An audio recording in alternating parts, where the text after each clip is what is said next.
The gig economy was once pitched as the ultimate frontier of freedom, a way to be your own boss with nothing but a smartphone and a personal mobility device. That's why we see so many Grab delivery drivers. But in 2026, that freedom is starting to look more like a structural threat. A very good example of this is in Asia, Singapore. On the surface, Singapore's labour market looks incredibly resilient. Our unemployment rates are hovering near historic lows, which usually signals a booming economy.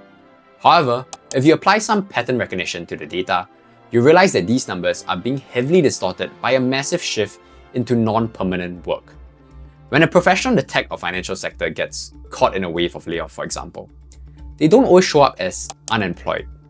Instead of filing for government assistance, it's often quicker and easier to register as a private hire driver or a delivery rider.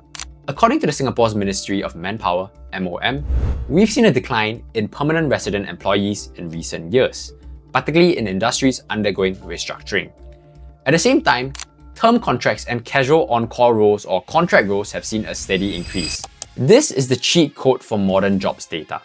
The gig economy acts as a sponge, soaking up the formerly unemployed and keeping the headline numbers looking great, even when individual income stability is actually falling.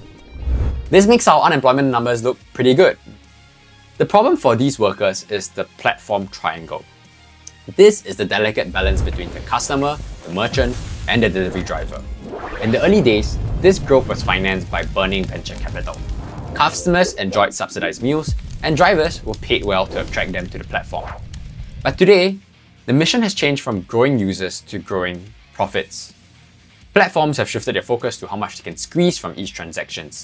This means squeezing both the merchant and the delivery driver and the customer. Since the top 1% of households are now doing a record amount of the spending, while the bottom 60% are cutting back, platforms are caught in a bind. The easiest lever to pull? The driver. While total platform revenue might be up, the number of active gig workers has increased even faster, meaning there is simply less money to go around per person. In a global context, Singapore is trying to intervene before this becomes a crisis. As of 2025, we've seen the implementation of the Platform Workers Bill.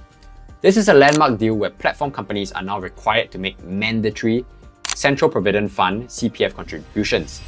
If you're from somewhere else, this is like your 401k or a provident fund. This provides workplace injury insurance and is an attempt to turn a gig back into a job. However, we are still facing the threat of the end game.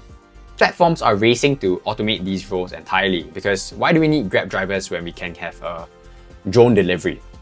If the push for robo-taxis and AI-driven delivery succeeds, this safety net that currently catches those who lose their regular jobs will simply disappear. Is this for better or for worse?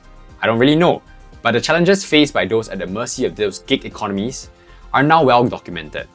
What we are trying to figure out now is that even for those who don't work in the industry, the murkiness of these numbers can cover up deeper economic problems until it's too late to fix them. That's why we don't really believe the jobs data we see. And you can see that governments like the US are also trying to cover up or revise their jobs numbers as well. As always, if you want to learn more about financial markets or economics, do check out our website for our free newsletter and academic courses.